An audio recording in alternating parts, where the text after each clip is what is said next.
Today is Tuesday, June 29th, 2021. This is a Prescott City Council study session. Let's please call roll. Mayor Mingarelli. Present. Mayor Pro Tem Scholl.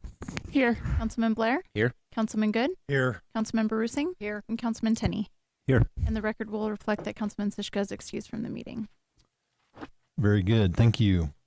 So thanks everyone for being here today. This is our next study session for Arizona Eco Development Pre-Annexation Development Agreement.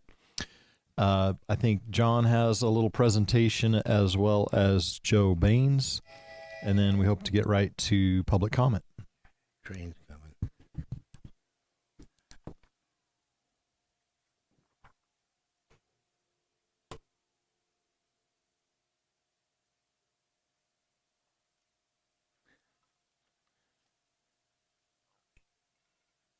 Okay, Mayor and Council.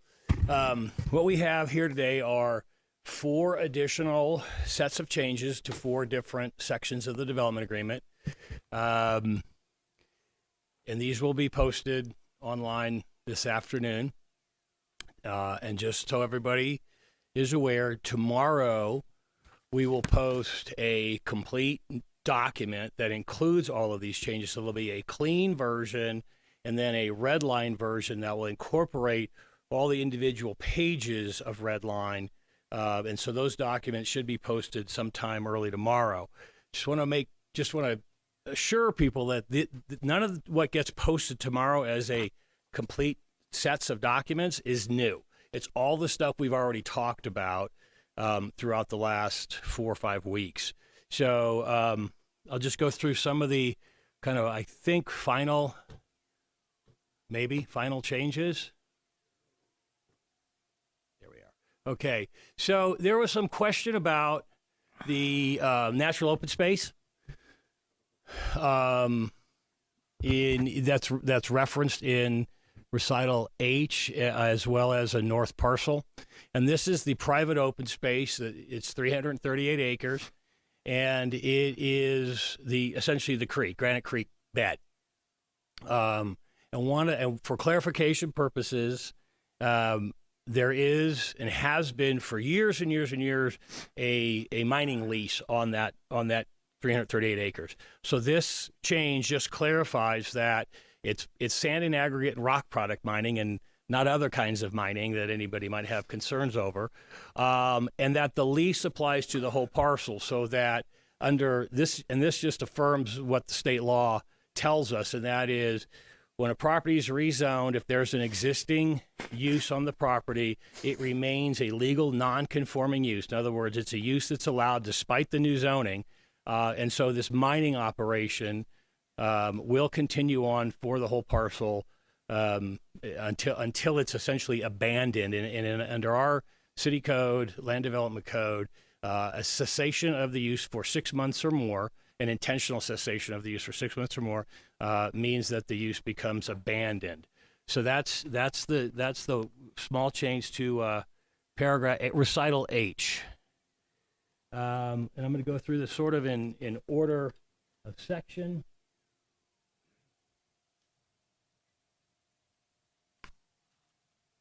Okay, this is section 220G, and this deals with the sever and transfer issues that we've talked about. Now, originally, as we saw, we tried to change the language so that it specifically called that recreation and recharge of that once that 375 acre feet of surface water is transferred. What happened is SRP got involved and called us out on this issue, both AED and the city, that permitted storage of surface water is not allowed by law. It has to be released at least once a year. So you could store it for up to a year, and then you must release it. Currently, it's released for irrigation purposes. It's released down the creek and then diverted to the north part of the south parcel for irrigation, stock tanks, and those kinds of things. Once the sever and transfer is completed, it will be then used for recharge. In other words, it won't be diverted for agricultural or ranching or farming use. It will go to the city's airport area recovery well or recharge well and recharge into the ground it's for use. So again, the Arizona water law does not allow surface water to be permanently recharged. It has to be used. So the good part about that is that essentially replaces 375 acre feet of groundwater with this 375 acre that's currently used, or that will be used in the future, with 375 acre feet every year of surface water. So it essentially saves groundwater because you're using the surface water first. So the changes to this, again, the city agrees that the transferred water shall be used for underground storage and recovery, meaning we release it once a year. So as a practical effect, even though we don't use the term recreation and recharge, it sits in the lake for a year, and then we release it for recharge purposes. And then as surface water refills the lake, it sits there for another year, and then it's recharged again. So it still serves a purpose of the lake for sort of that secondary purpose, which is recreation. Obviously, the first purpose of acquiring those lakes was for city water purposes. So it will be stored and then recovered, meaning removed again in lieu of 375 acre feet of groundwater. And the SRP wanted to make sure that it was recharged into the airport area recovery or recharge wells. They didn't want it to go to the Chino well. So that's why this language is states what it says. So an SRP, I believe, is good with this language. We haven't heard any objections. I think we got this on Friday. SRP got it on Friday and haven't heard any objections yet. So this should suffice to settle the SRP issue, and it also is consistent with what the law requires. The only other change to this 220G is we're changing the language. Originally, the language said that the city, if the city couldn't acquire the necessary easements for Section 33, that in 3 years that AED would have no duty to sever and transfer. What we've done is we've negotiated a change to that, and that is that AED's obligation to sever and transfer only begins once the city acquires those easements for Section 33. So we never lose the ability to get the surface water. It's just timing, it's triggered or timed by the city's acquisition of those easements. So as we've talked about before, if Arizona State Land Department puts those properties up for auction at the end of this year or first quarter of next calendar year, we could have those easements as early as that.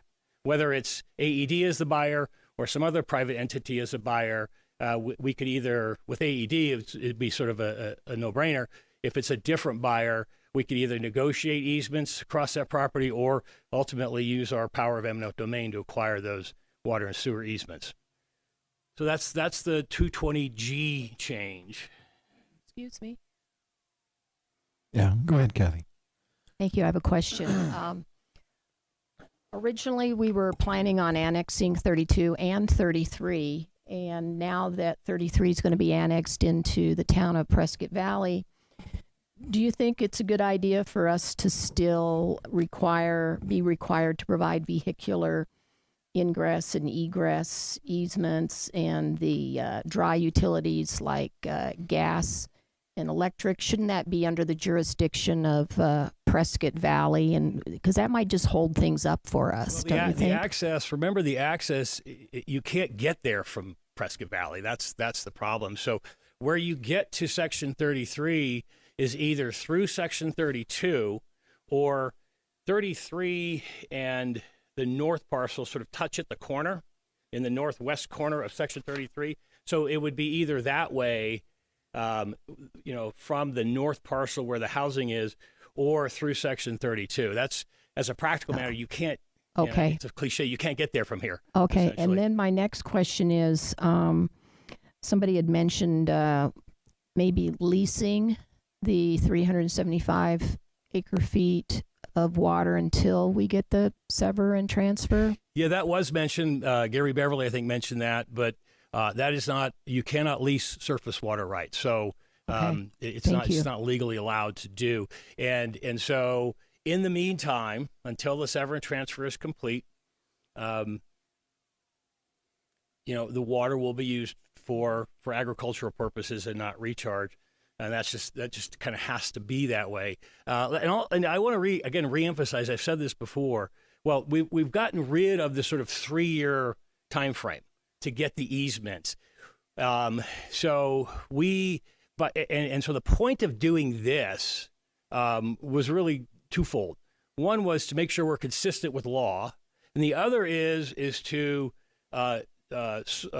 resolve the concerns of SRP, because SRP could block a sever and transfer. Once they're now that they're satisfied with this language, they have no reason to block it. In fact, it benefits SRP because we're using surface water now for recovery purposes to water 375 acre feet worth of use. Yeah, and I think it was important to reach out and include them in the conversation because they brought a lot of clarity. And they bring a lot of clout. And clout comes to ADWR. So that's a key. H 4.1. Okay, so 4.1. This is again just a clarifying request that the private natural open space is 338 acres. So that's just kind of a help clarify or clear up some confusion about what parcel we're talking about. It will be zoned natural open space, again, with that legal nonconforming use of mining. There won't be any other allowable uses other than what natural open space allows. And again, remember, it's basically river bottom, so there's not a whole lot you can do in there because of floodways and flood zone designations as well. So the mining operation will continue on. And then last but not least, let's see, done that one. Is section 4.3, and this again clarifies some of the north parcel language. So this reflects essentially that we talked about this before, reflects the deal rather than relying on an appraiser. This essentially agrees to a purchase price for it comes to 149 acres of land. The original 116, the W parcel. I'm sorry, I take that back. It's 43 plus 116, so 159 acres of land. It's the original 116, the W parcel, and then another 43, 32 essentially in the fence of the airport, and 11 that's sort of outside the fence for as part of the purchase. So the purchase price, as we talked about, comes to a little over $60,000 an acre. That 43 acres is the land that Robin was talking about for expanding airport uses, whether it's additional taxiways, runways, or what have you. And so the agreed upon purchase price is set out. It also obligates us at no cost to us to participate in any kind of 1031 exchange, which is for our purposes is simply there may be some paperwork that has to get filled out. We don't really have to do anything. And then Council Member Rusing, your request was actually agreed to on the on a public safety facility on the north parcel. Thank you. So there's an acknowledgement of the need, maybe. And again, this kind of defers to police and fire folks to determine, this is a good location, or we'd rather be over on the deep well or something like that. So that's why it talks about agreeing to negotiate in good faith a donation of land not to exceed 2 acres in the commercial or industrial areas for a public safety purpose. Whether we ever need it based on sort of the subject matter experts or not is yet to be determined. With that, I have no additional changes to the document. Again, these will be posted this afternoon. along with, again, the other individual pages or sections that are changed for easy reference. Tomorrow, we will put up a clean document and a red line document that reflects all of the individual pages. Again, nothing new gets put up tomorrow. It's stuff everybody's already seen. So other than that, Mayor, if you have any questions, I can turn it over to Joe. Council, any questions for John at this point? Yeah, I'm still concerned about the designation of the value of this property at $9.887 million. Our city's real estate administrator estimated it substantially less, maybe somewhere in the $35,000 per acre. And then we've got this email from Cody Ann Yarns, who's a member of the FOPU group, saying it's worth $169,000 an acre. So this just seems to be all over the map, and that's a huge amount of money. Well, let me say a couple of clarifying things, a couple of clarifying points, because I have the email here. So there are two parcels that have sold in the air park in the last 6 months for an average of $182,000 an acre. One was $244 an acre, and the other was $120. So the average is $182. And then there are 6 additional parcels currently pending sale for an average of $169,000 per acre in the air park. So what we're looking to do in the interest of time is we're going to enlist an actual broker who does industrial sales in this area to give what is basically a formal broker's opinion, a written opinion of value. And that should pretty much get us to the information we need to get, in terms of what the approximate value per acre is up there. So these 6 additional parcels, are they actually under contract and in escrow? They're in escrow. Well, at least that would give me some more confidence Sure. that number is a legitimate number. We're in the process of enlisting that broker to get that done, and it shouldn't take. The problem with an appraisal is it could take a long, long time to get an appraisal. At the same time, I think a broker's opinion should give us at least a comfort level as to what the average price per acre is going is what industrial property in the area are going for. Well, that would be a little more legitimate in my opinion. I know when APS was trying to assess the value of their property over on Marina, they were using comps up in Flagstaff and all these other places that 100% agree. It needs to be comps that are in basically airport industrial. And I don't know if they'll even use, remember across south of the Parkway is the Granite Dells industrial area. I don't think those will be included. But again, as an example, it may be helpful to sort of know what property on that south side of the Parkway is going for, because if industrial users, unless if they're in the airport area, they may look in the Granite Dells Estates area for industrial use if they don't have a specific airport connection or need. So I think anything that is close to or has the ability to have through the fence access significantly changes those numbers. But we'll make sure that it's narrow in terms of the scope of what they compare it to. Fair enough. So there's 6 in escrow that we're looking at in addition to 2 recent sales. Right. And the average is $169,000 per acre in the air park. We're asking an expert broker to confirm. Correct. That those pieces would. Yeah. To put it in writing. Yeah, I agree. We've seen some figures that there's quite a range, and so for us to have some more specific data points which to value that property is super useful. I agree with Councilman Good. Anything else? Joe? Thank you. Good afternoon, Mayor, Council, members of the public. That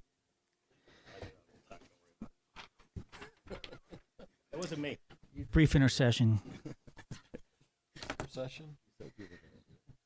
Yeah, I was just kidding. That's what Mark's doing.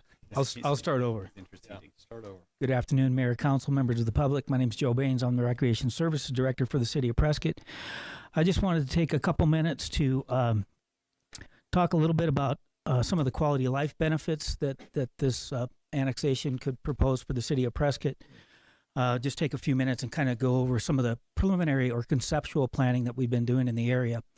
Again, the primary area I'm going to talk about today is this 475 plus or minus acres and this open space that's highlighted in the green, and talk a little bit about the opportunities that lie within this piece. Okay, some of the quality of life benefits is that, again, the 474 plus or minus acres of high quality open space, including the historic Point of Rocks. This has got a little bit of everything in there. We've got riparian areas. We've obviously got the granite dells. It's a great ecosystem to work with and to open up to the public. We also have, and I'll get into a little more detail on this later in a later slide, but we have a lake-to-lake trail connection opportunity through this property. Really important to me, low mobility access to the heart of the Granite Dells. Right now, you're about 1.5 miles from either trailhead we have on the Peavine to really get into the heart of the Dells and the Point of Rocks. So this opportunity would be about a 0.5 mile section that you'd be able to get to, and it would be constructed, that trail would be constructed much like the Peavine, wide and in 3 or 4% grade, so pretty flat. Also a trail connection to our city-owned Granite Gardens property. We have about 35 acres there that has some really unique hiking opportunities as well. The Peavine Trail connection to Chino Valley, which is something we've been looking forward to for a long time. And the Granite Dells Gateway Park, which I'll show here in a minute. So we've been working with a planner to conceptually plan this. We're about 15% design. It's nothing etched in stone, but it's a good start. There will be plenty of public involvement should this annexation go through in the park planning, but this is kind of where we started here. And I really do look at it as the gateway, because it is the gateway to the Dells. So the preliminary, or the majority of the park planning, and let me go back for 1 minute to give you perspective on where I'm talking about. This area right in here is the park area that I'm talking about, even up into this thumb a little bit. But right in here is the majority of, I guess, what you'd call the official park. An environmental learning center, a library, and environmental learning center combination here. I wanted to talk to something that was brought up at the last meeting, which was that the developer was not willing to donate the land. The reality of that situation is, when I talked to the developer about that, he said he can't tell you until he invests in some land planning, which makes sense. You have to understand what's going to happen around this before we can talk about that. So there's not necessarily an unwillingness to donate that, but until there's some land planning involved, it's premature for him to talk about that. Anyway, a great opportunity here for that combination. Obviously, we need a library in the north area of Prescott. This would be an opportunity to have a library, but then to add on, if you want to call it that, an environmental learning center, much like the Highland Center for Natural History. We have had talks with those folks about maybe a partnership there, so a great opportunity for that as well. Again, for some perspective, this is the old Highway 89 bridge.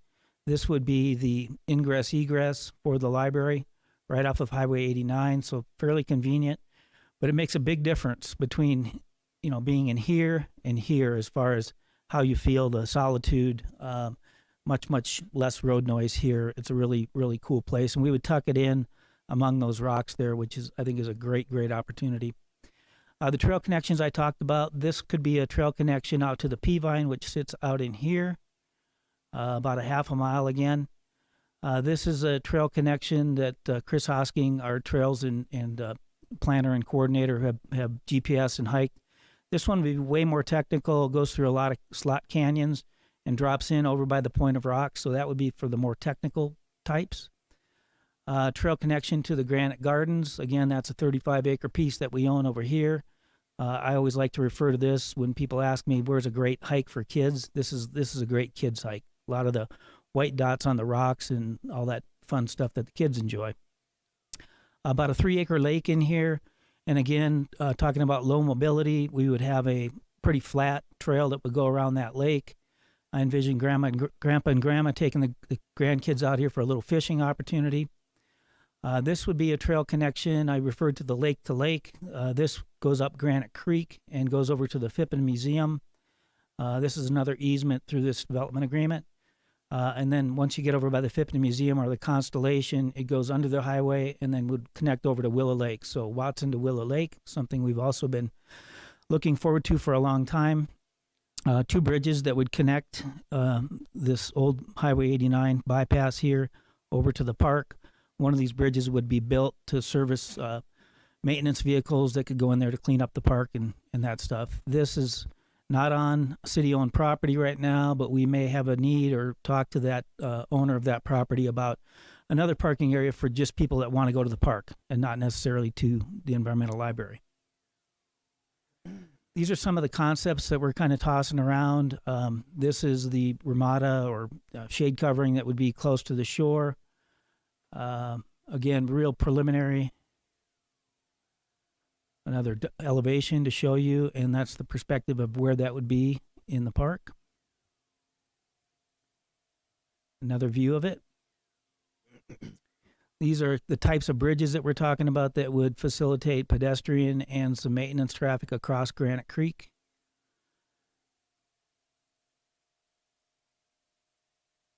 There's the elevation of that. And then I wanted to touch on this too. When we talk about a park, I don't want people to think we're going to be putting in grass and swing sets and traditional park amenities. It's going to be more like this, log climbing play. And I really want to involve, I'll do some outreach to the schools, but I really would like to involve the kids in the community in helping with the design of the park. I think that's appropriate. And they're more innovative than us adults too. So this is just kind of our first start at, when we do reach out to the public to get input, what kinds of things are you looking for? But these are the kinds of things that I think are appropriate for the park and I think would fit in good and the kids would enjoy this type of thing as well. Inventive minds need very little play structure. Here's some of the trail opportunities we're talking about. Again, low mobility access is really, really important to us. We want to be all inclusive. So we want to design as much of that into the park as we can. And then lastly, I wanted to talk a little bit about the trail connection to Chino Valley. This has been talked about for a long time. It's very important. Obviously, here's the airport. Currently, we have a section of the Peavine that runs here, but it dead ends because it can't obviously go across the runway.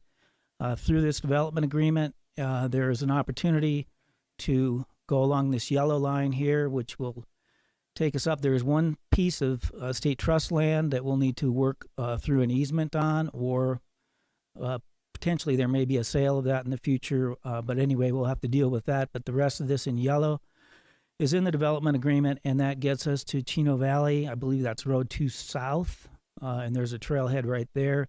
And then Chino has I'm going to say 2 to 3 miles of the Peavine in their city limits that is open to the public now. So this, again, provides a great connection opportunity for us. Connecting the Tri-City area is really important for, non-conventional means of transportation. You want to ride your bike to work. You live in Prescott Valley. You live in Prescott. You've got an opportunity for alternative forms of transportation to get to and from work. And then, of course, the recreational value. And that's about all I had. I just wanted to get that out there again, just from the lens I look through. I'm hired to look through. That is the quality of life. And so I wanted to get it out here again. It's good stuff. Thank you, Joe. Clark? Just a real quick question or clarifying question, I guess. You brought me out here a couple of months ago and we looked at the opportunities there for recreation potentially if the development agreement goes through the way that we're looking at. And I'm pretty exciting. You're right. It's a beautiful area. It's just right for a park and, people getting into nature there and whatnot. When you talked about the lake concept, I thought, wow, that's really ambitious. What's that look like?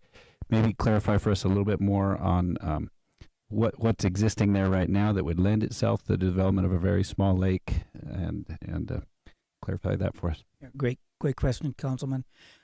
Right now, there's cattle tanks that have been constructed through the ranching history. Basically, what we would be talking about is combining or reshaping those, but they exist out there today as we speak. The flume pipe that runs from Watson Lake runs right down in this area. That I look at as the spigot for the lake. But really, it's just consolidating the cattle tanks that have been historically on the property. Terrific. And the size of the lake, when you say lake, it really is pretty small. We talked about, and I think you helped me out and helped me envision the size. As you said, about 3 acres here. For comparison purposes, am I remembering correctly, Granite Basin Lake, so the little reservoir out there near Granite Basin, it's about 5 acres, so 2/3 roughly of that size is what we'd be looking at. So enough for recreation, but we're not talking about, creating a giant new reservoir in northern Arizona. No yacht club or Right. speedboats or anything like that. But Okay, yeah, good. just I'll leave my water skis at home. Is that just a nice little recreation lake. terrific? Joe, can you talk a little bit about, I think we've covered this before, but just to make sure, kind of the decoupling of the park and the Learning Library Center. My understanding is the park's happening once this deal is consummated, no matter what. The Learning Library Center is really kind of a separate part of this whole project. That's correct, Mayor. The park design will continue on and go forward no matter what. The library and the Environmental Learning Center, we've got a little bit of work to do on partnerships. There is potentially some funding available for the library portion of that. But again, there's some things that need to be worked out. And again, this park plan is about a 15% plan. It's very conceptual as well, but it will move on if the annexation is successful. Yep, very good. Anything else for Joe? All right, then I think what we'll do is get to public comment. So you have Zoom, I assume, and some comment cards. If you didn't get a comment card already, please grab one if you'd like to speak and turn it in to Sarah. And maybe, would you like to summarize kind of the comments or the emails, if you would, please? And then I think you have one that you'd like to read, and then we can jump to...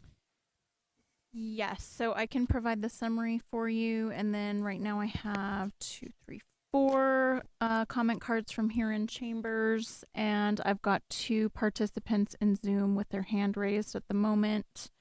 And then I do have the comment that was received that was requested to be read during the meeting, so I can do that as well.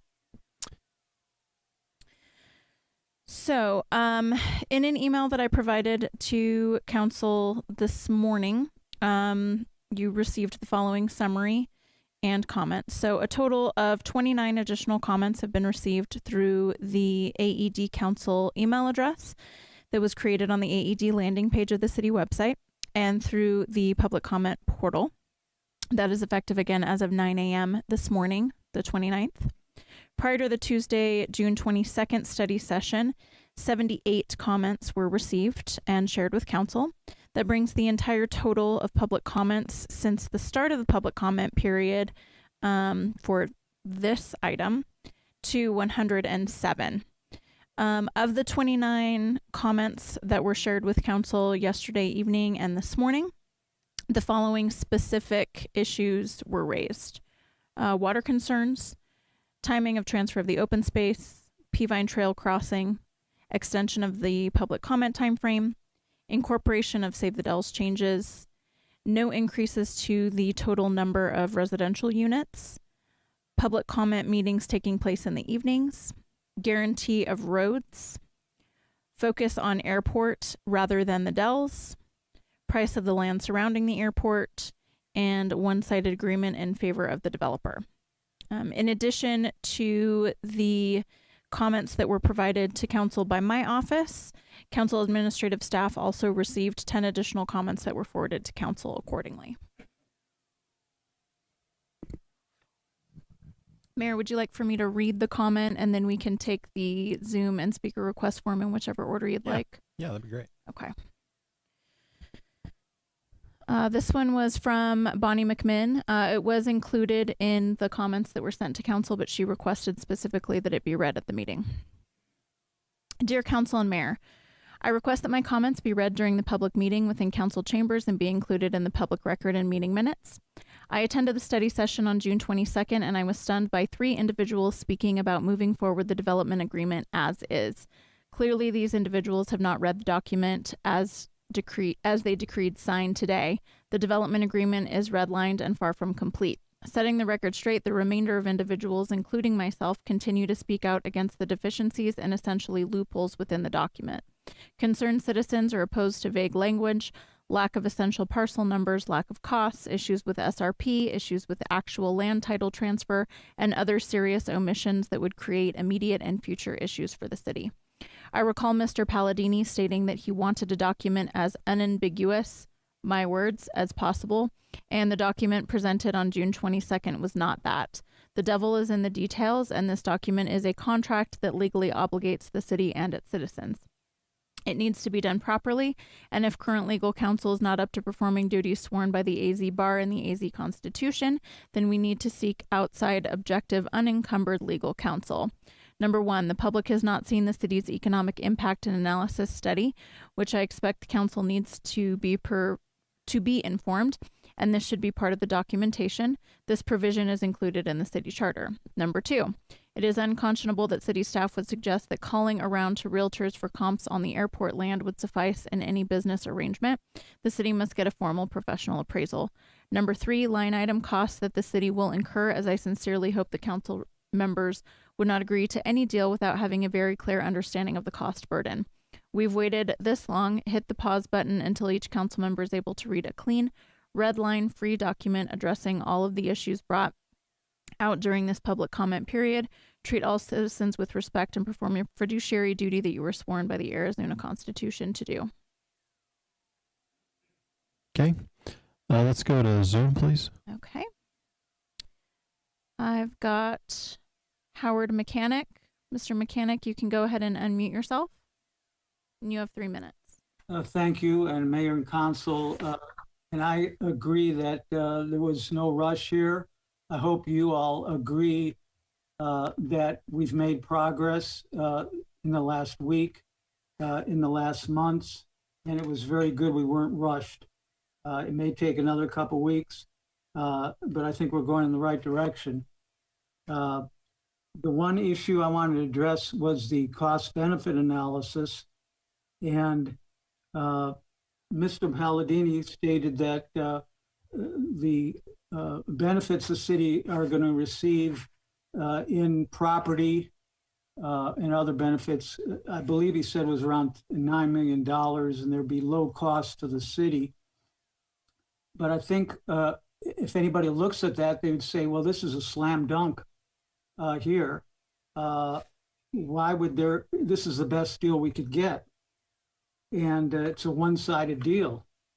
If we're coming out so much ahead, why would a developer give us $9 million and get so little back?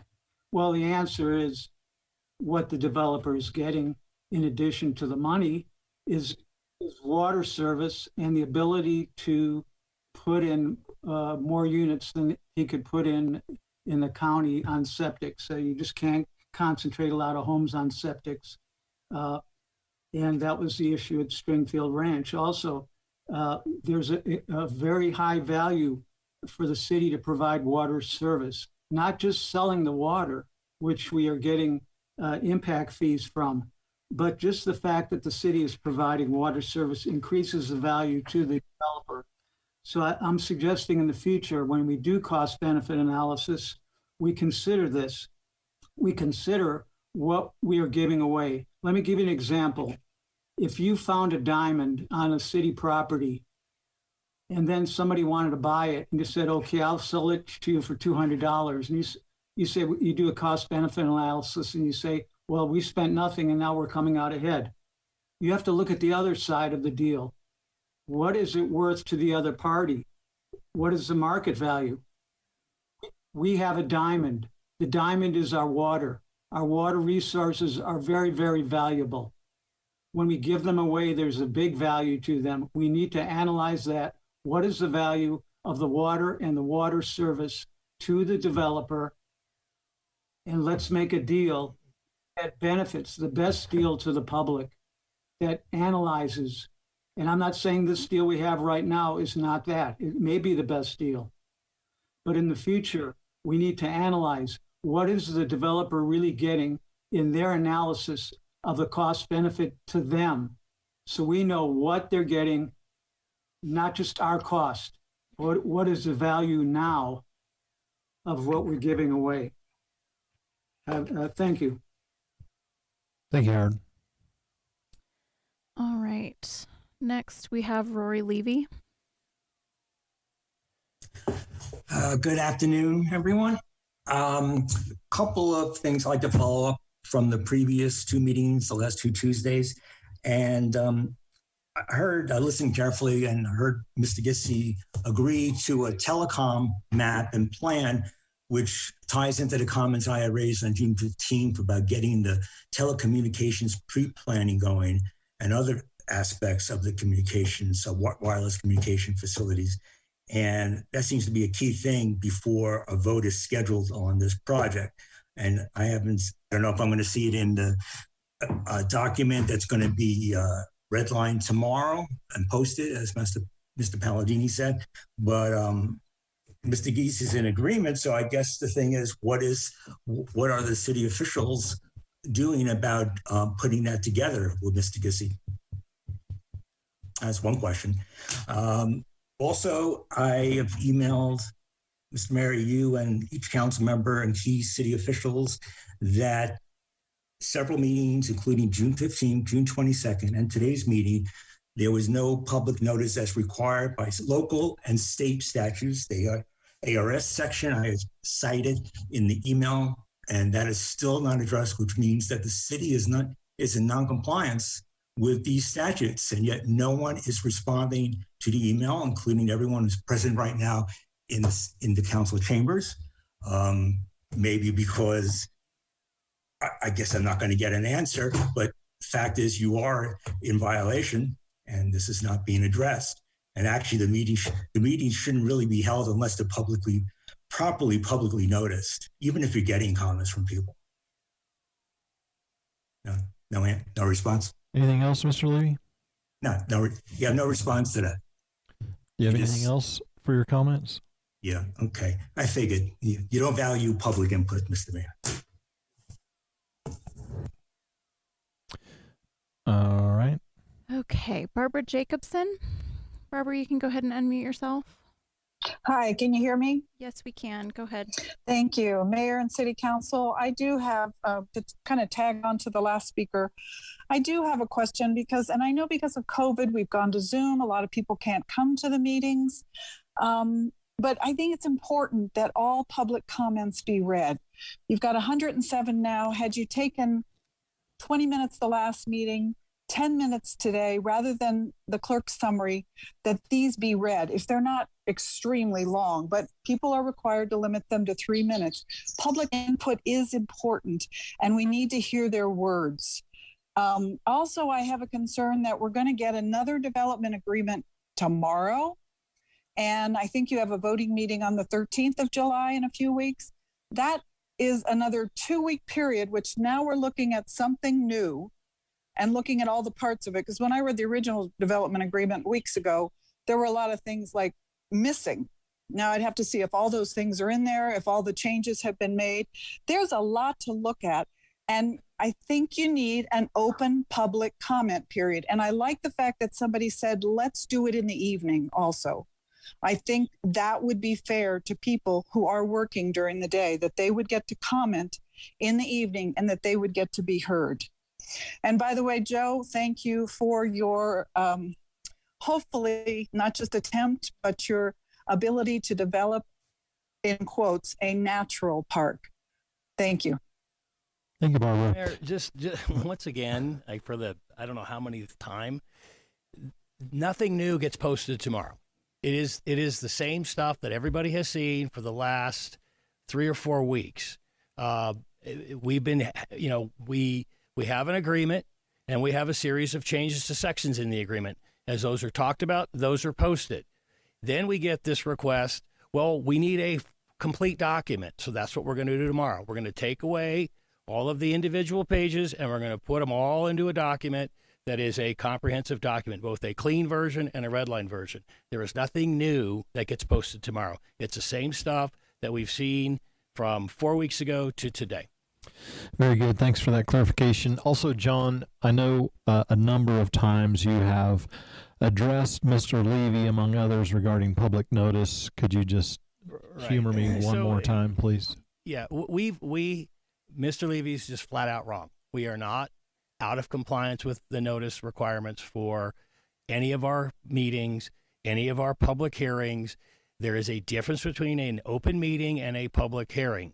Not all open meetings are public hearings. Not all items are public hearings. Public hearing is a specific statutory thing, or driven by city code or city charter.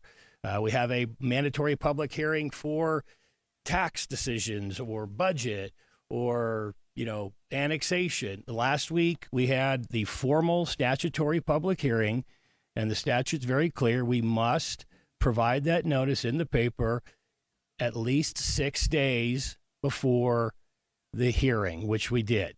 But it can't be more than 15. So I don't know how many more times I can say it. I don't know. I can't get any clearer.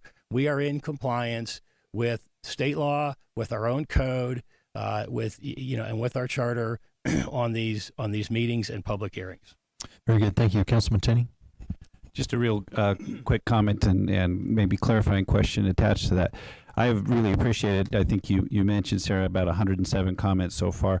I was appointed to the council about 5 months ago, and initially when we received public comments about various things, I made I kind of committed in my mind, I'd like to get back with each of these folks and say thank you so much, and share the truth, which is every bit of information we get becomes part of our consideration process. We don't necessarily always agree initially or whatnot, but sometimes we follow up on things and say, what about that idea, et cetera. But always it becomes part of our process of consideration of whatever issue it is. I personally, I don't know how other council members feel, have been overwhelmed with the number of comments we've received. It's been really positive in one way, but I can't get back with people individually. That is not to say that those comments are not read by every council member. Each council member that I've talked to has assured me that they read and process each one of those. And so it's been mentioned a couple of times in these comments that perhaps we ought to read each of them individually in a public meeting. Really briefly, either Sarah or John or both, if you could just really briefly talk to us about the legal requirements regarding such a request, and then the practicalities of such a request, and why we're taking the approach that we're taking, which is to summarize the content of things, and then those who choose to show up either on Zoom or in person for a meeting do get to have their comments heard. But the fact that we're not reading 107 all at once, that's rubbing some people the wrong way. So if we could really quickly address that might be helpful. I can address the first part, and maybe Sarah could address the practicality issue. The first part is that there's no legal requirement to read those public comments. And there's a reference made to the charter when it comes to the large annexations. Even the charter says that the staff will provide a summary of the submitted comments during that 60-day period, and that was done as well as the presentation of the cost benefit analysis done by the economist. So there's no legal obligation to read those. We provide as much opportunity for people to attend in person, by Zoom, or they can submit the speaker card and ask the clerk to read that. But I've seen these emails too. There is no way that they can be read in 3 minutes or less. Some of them are multiple pages. And to be honest with you, a lot of them are just copy and paste. So you get this duplication of an email. So if we had to read all of them, I would suspect, I don't know, of the 107, Sarah, do you know how many are sort of basically duplicated? 36. 36? Yeah, I was going to say almost about half. And that doesn't even include also the duplicative comments that are sent through that portal. And then, as you all know, Michelle and Martha send you a lot of comments as well. And many of those are the same. As John mentioned, it would be really impractical for us to read each comment, particularly the really long ones that exceed the 3-minute limitation. I think people being able to submit those comments via email or the platform portals that we offer on the website gives them an opportunity to perhaps even address council in a longer means than they would with the 3-minute limit here at the dais. And that 3-minute limit is laid out in council rules of procedures. That's something that was established via resolution, that 3-minute limit. So it's not just an arbitrary number that's thrown out, which I think is important for people to understand as well.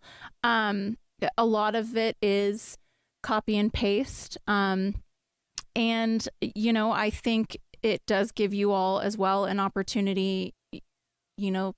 I'm sending these comments to you in batches. as is your administrative staff. And it gives you an opportunity to take the time and look at them and digest all that information before we get in here to the meeting. And then I know a lot of times, a lot of the comments that you all provide are reflective of the questions and the inquiries and the comments that you're receiving from members of the public because you're reading them in advance of the meeting, which I think is important. And we do post those emails on the AED link. So you all read them, and if the public wants to see what other people have written by way of an email, that gets all posted onto the AED link for anybody to read as well. I appreciate that clarification. I didn't want to sidetrack us much, but I do want the public to know that we're definitely listening.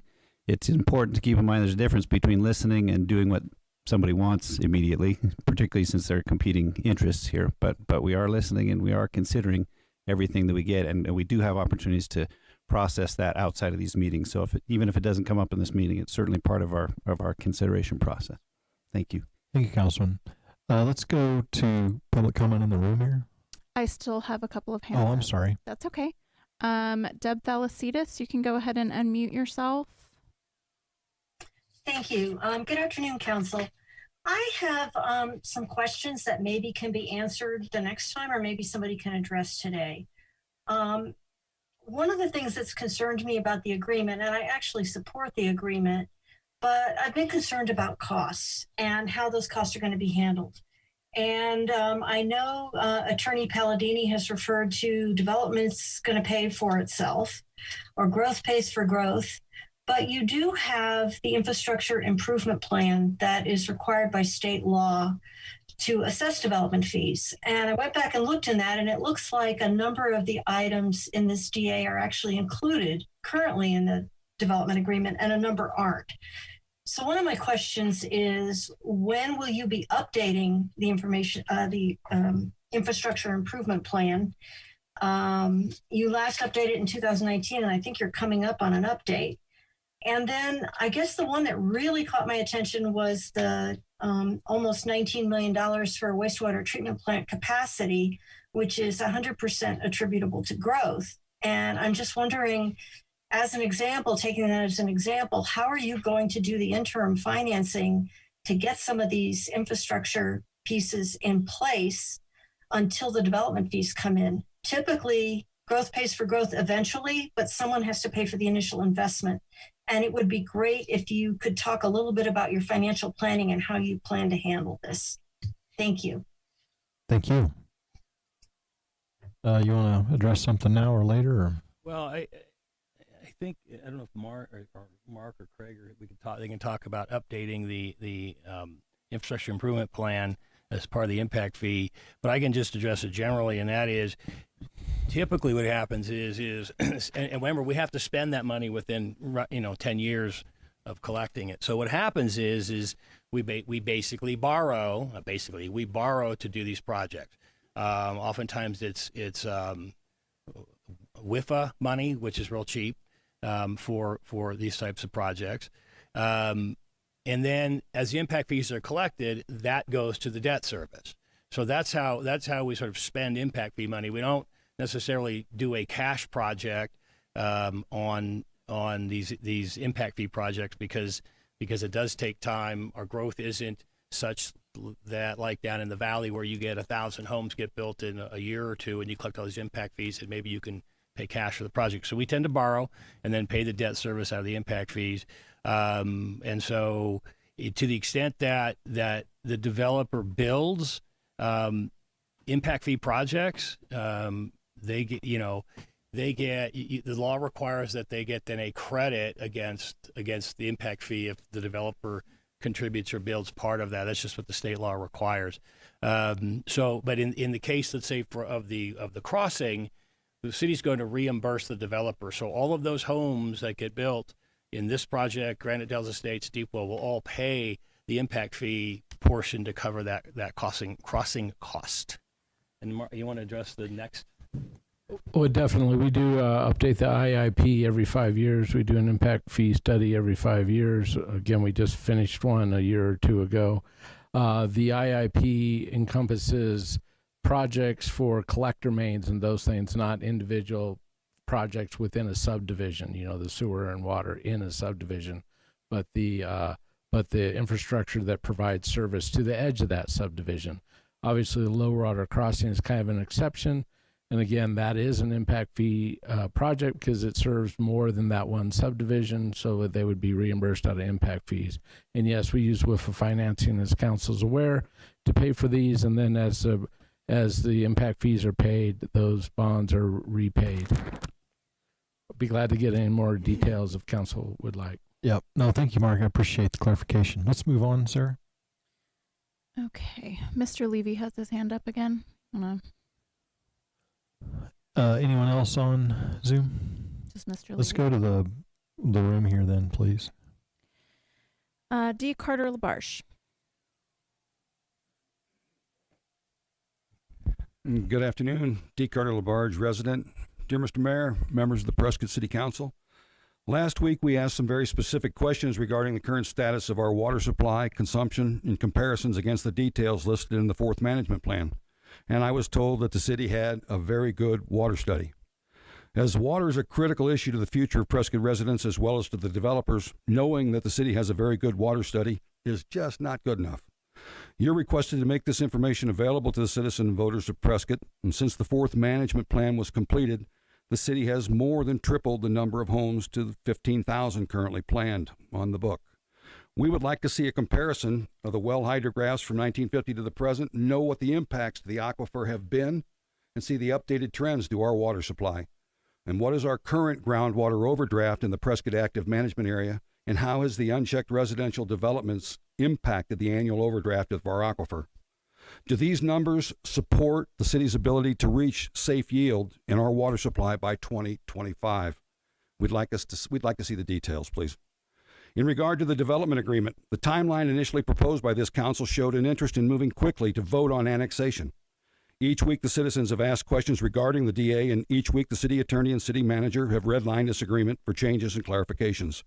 There are additional changes that we feel are in our best interest. The 3 acres for the library are still left for future good faith negotiation as to the price that the taxpayers will have to pay. This is an unacceptable line item and is left as is, only confirms that AED is driving the negotiations. You need to explain to us why we must leave anything to future good faith negotiation. If the DA is ready to vote on, all the issues must have been decided and put in writing. This does not seem to be the case.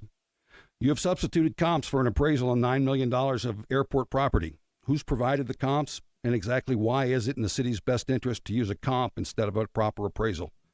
Do things the right way, take time, and if you're looking to execute on an expedited basis, then you need to explain exactly how this is beneficial to us taxpayers. Another item left for future consideration is the cost of the grade separated crossing of the Peavine Trail. According to the latest red line, the developer has no objections to the city creating a CFD or having taxpayers pay for it out of sales taxes. In the case of creating a CFD, this infrastructure could appear to benefit the hotel property or possibly all the citizens of Prescott. Who exactly is on the hook to pay for this grand entrance at the hotel? Your red lines are ambiguous and therefore need further red lines until you know and we know for certain who and at what cost the grade separated crossing will be. By accepting an at-grade crossing on this trail in the original premise, our negotiators successfully put the citizens on the hook to the benefit of the developer. This is an owner's cost line item, and you have relieved them of it. I have been involved with the execution of million-dollar projects and multi-billion-dollar mega projects. Statements made by this council that there are line items in this DA that are impossible to know the cost or have no estimated cost is hogwash. No project team or governing body worth their salt would come this far without doing a proper cost estimate. If you have no idea about how much the additional costs might be, then we better slow down this train until you know to within a few percentage points what exactly is going to cost your taxpayers. If you can wrap up your comments, please. Very quickly, sir. This just tells us that after all the work that has been done on this DA, this annexation is not nearly ready to go to the city council for a vote. If you're working for us, we expect that this council will answer all these questions to the satisfaction of all the voters. Thank you. Thank you. One more comment. Thank you very much for that very nice program. That looks very nice. Thank you. It's appreciated. Thank you, sir. Yep. Tom Rusing.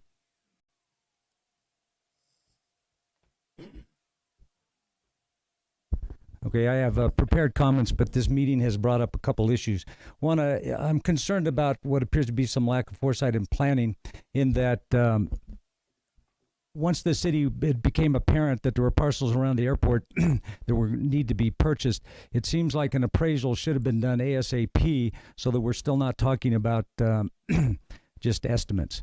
The second is on the terms of the sever and transfer, it seems SRP is always involved in this stuff, and why SRP wasn't involved in that idea early on, so we're not at the last minute changing the agreement, an agreement where SRP could have weighed in early on. So that surprised me that was not done earlier. In regards to Howard Mechanic's comments, and he was wondering what is the developer getting out of this? Twice during early negotiations and public comments several years ago, the developer, Mr. Giese, stated that if he developed in the county, he would make $200 million. If he developed in the city, he would make $400 million. That's a significant benefit to the developer. Joe Baines commented on the quality of the 475 acres with the different components, including the iconic rock formations, riparian areas. I will point out that it was a dedicated group of citizens with vision that carefully analyzed the area and differentiated the different components that were critical to preserve and outlined early on the 475 acres, and that was a group from Save the Dells. My prepared comments. This is the last official city council session where citizens can give comments in public, where the people of Prescott can hear the analysis and concerns of their fellow citizens with regard to the AED agreement. And yet we still do not have an updated version of the development agreement that includes all the edits and changes indicated in red, as well as the documents and document that just lists those changes for quick reference as we were promised several weeks ago. Until we see a complete updated version with all the edits, all the exhibits, accurate and improved maps, we cannot make further meaningful comments, nor can we have faith that our, Save the Dells, and the citizens of Prescott's concerns have been adequately addressed. The updated DA should have been made available to all of us, including council members, well before this final meeting. Bringing up new changes at this meeting without time to analyze them is not acceptable. In addition, as we heard at the last study session, at least 2 people submitted comments via the speaker request form to be read by the clerk at the meeting, and this was not done. The response by the mayor when this was brought up was to post them on the website. That again is not adequate. That's not public interchange and hearing your fellow citizens' concerns. This is a repetitive pattern of behavior by the city, having a timeline that can't be met and giving citizens inadequate time to analyze and comment on a document this complex and important is not adequate. It shows a lack of leadership and responsiveness to the public. We at Save the Dells find this unacceptable. We and the citizens of Prescott have been working on this for 5 years to get a fair deal for the people of Prescott. We as a city need to do better. We need leadership that will do better. Thank you. Thank you, Tom. Ralph Hess.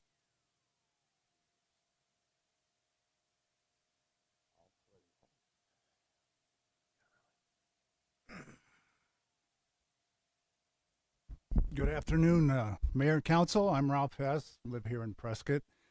And last week I asked whether the city had considered whether Prop 401 applied to this development agreement. You can find Prop 401 at Article 6, Section 16 of your Prescott City Charter. I raised the question again today because, frankly, the response last week was not satisfactory, and the question is a democratic one. Prop 401 was a citizen initiative approved by Prescott voters requiring projects for which the city's expenditures, direct or contingent obligations, and conveyances exceed $40 million, plus indexed increases to be submitted to the voters for prior voter approval. Last week, Mr. Palladini opined that the current Prop 401 threshold is $50 million, and this development agreement will not meet that threshold. And he might be right. Yet, from the presentations thus far, the city of Prescott has failed to inform the public of the total expenditures, direct and contingent obligations, and conveyances it is committing to the project by this development agreement. How can the city support any conclusion that Proposition 401 does not apply without determining the cumulative cost of the city's expenditures, direct and contingent obligations, and conveyances? The public has not been informed of the full value of the cost of the city's commitments. The public has been informed of the following expenditures: purchase of the price of parcel W, which is $9,877,000. Purchase price of the additional 131 acres within 2 years, which, if I recall correctly, Mr. Palladini said would sell at the same per acre price as parcel W. Is that not right? Never said that. Okay, well then I misunderstood. So that would be $8 million, $8.1 million. And if it's not right, well then what is it? And the Granite Creek Crossing, according to an article Cindy Barks reported last week's meeting, Craig Dotseth said that crossing is being estimated at a cost of $2 million. Construction of the North Peavine Trail, Cindy Barks reported that after the meeting, Recreation Services Director Joe Baines had said the project would require about $180,000 in fencing as well as about $50,000 in trail work. So what we do know the city is committed to is an estimated purchase price of parcel W, $9.8 million. Purchase price of additional 131 acres in 2 years, $8.1 million. Granite Creek Crossing, $2 million. Construction of North Peavine Trail, $235,000. So that subtotal of those four items is $20,235,000. And if the reservation of 753 acre feet of water is valued at $22,600,000, then the subtotal of these five items is nearly $43 million. How much will the undisclosed commitments cost? Someone has remarked $1 million here, $1 million there. Pretty soon you're talking about real money. So if you could wrap up your comments, please.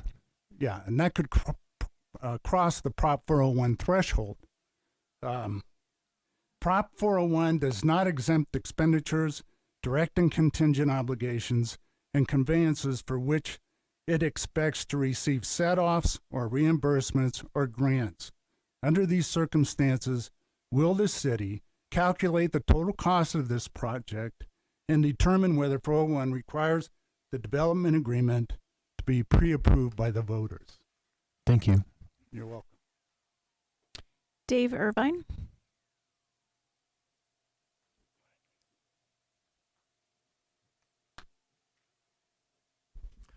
Mr. Mayor, members of this council, thank you for opening this forum up today. My name is Dave Irvine. I'm the executive director at the Highland Center for Natural History that Joe alluded to earlier today. The mission of the Highland Center for Natural History is to help adults and children to discover the wonders of nature and to learn to be good caretakers of the land. And we do this for a long range of programming on our site for all age groups on our site on Walker Road in partnership with Prescott National Forest. And we've been doing that for about 20 years now. Of course, we've been paying attention, and of course, I should also state that the Highland Center is not a political organization, so you have not heard anything from us at all on this whole debate. We are an educational organization, and we respect the boundaries between advocacy and education, and we are an education-based organization. Of course, we are paying attention with lots of interest what's going on in this whole debate, and we want to commend you as council members and city staff in particular, as well as the Save the Dells community for working so hard on this, because we know how many hours that you have spent on this agreement. And we know that there are some very important details yet to be decided, as has been mentioned by many speakers here today. But I think it's great to focus on the 470 some acres of land that you're trying to preserve, and what a wonderful resource that's going to be to this community. In fact, you know, I think when you add that land to the other land that the city is working on protecting, it is going to be a iconic legacy to this community that will they will appreciate, that we will all appreciate for many, many years to come. So I compliment you on making that a goal and trying to make that happen. And as these plans move forward, I want you to know that the Highland Center for Natural History is an open and willing partner to work with the city of Prescott, especially on the nature park concept, and would affirm Joe's comments earlier about making nature accessible to all people. That's been a main focus to us on our campus on Walker Road, as well as having those natural play areas for kids, so that this will be a different type of park, a park that respects the natural world.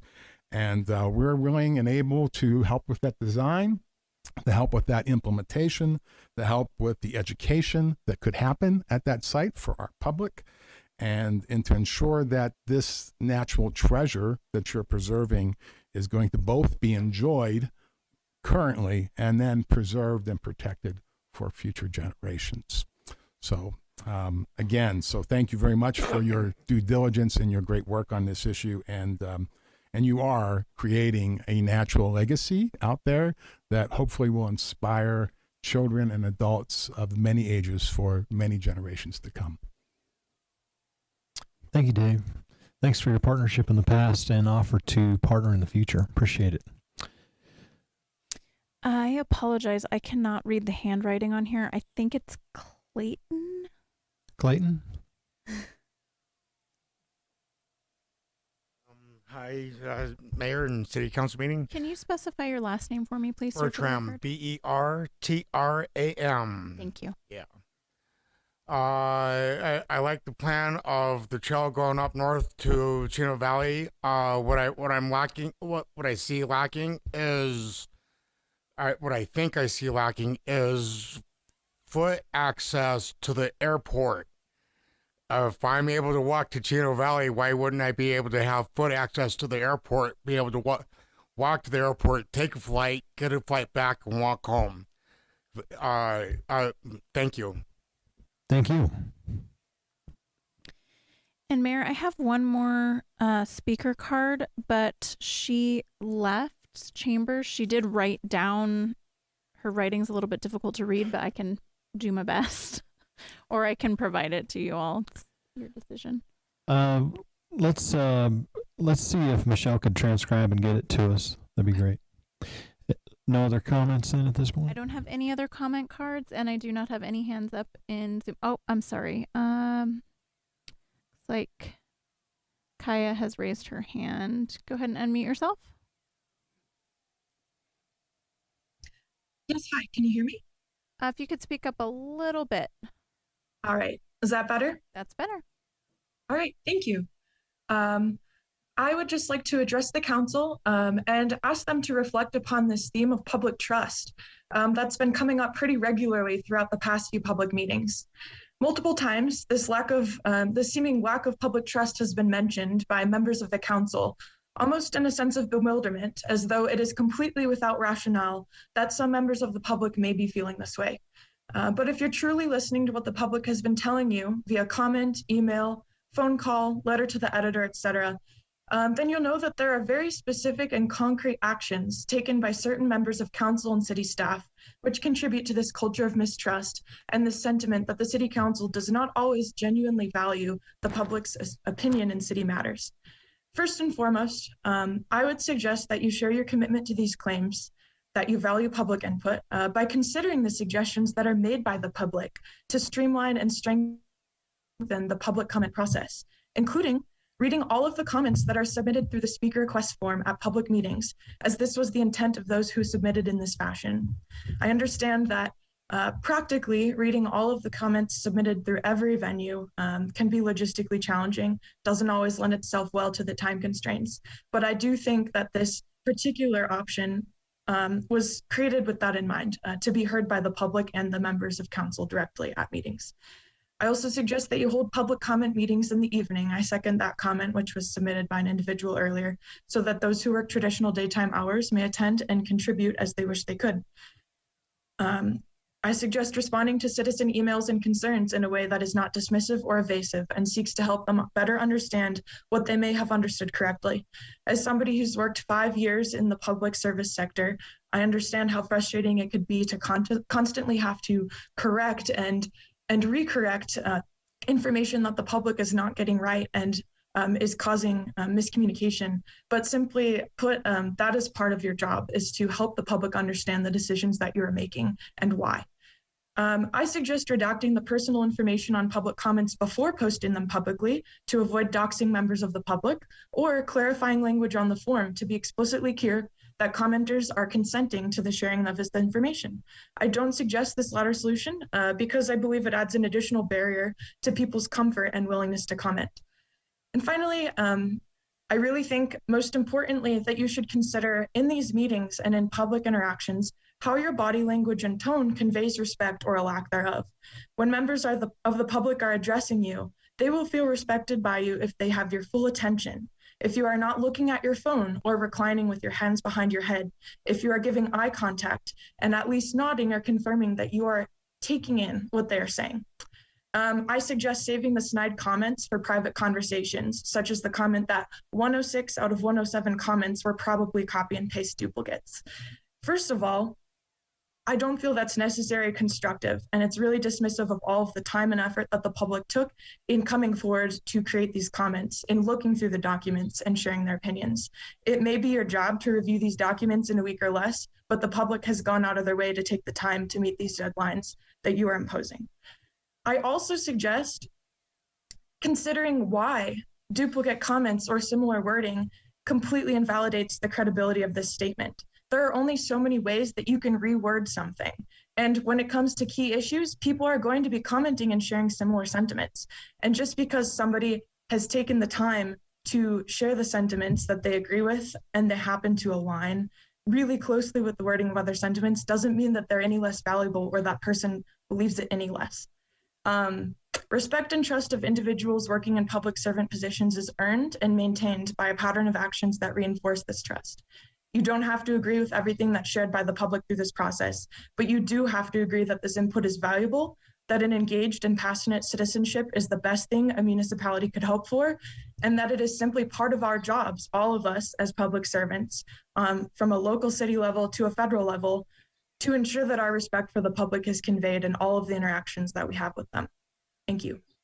Thank you. Anything else from the council today? Questions? Yeah, Mayor.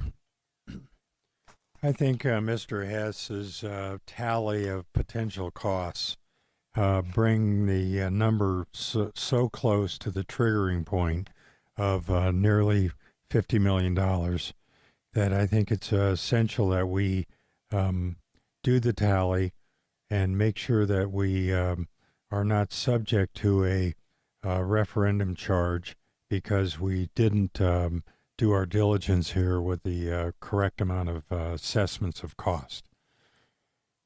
I think when I looked at the inflationary numbers going back, I think it's actually a little bit less than 50. I think it's around $47 million approximately. And if in fact we are failing to do that tally appropriately, then I think we're putting the approval of this development agreement at risk. So I think it's essential that we do a sufficient analysis and make that public before we move forward with a vote.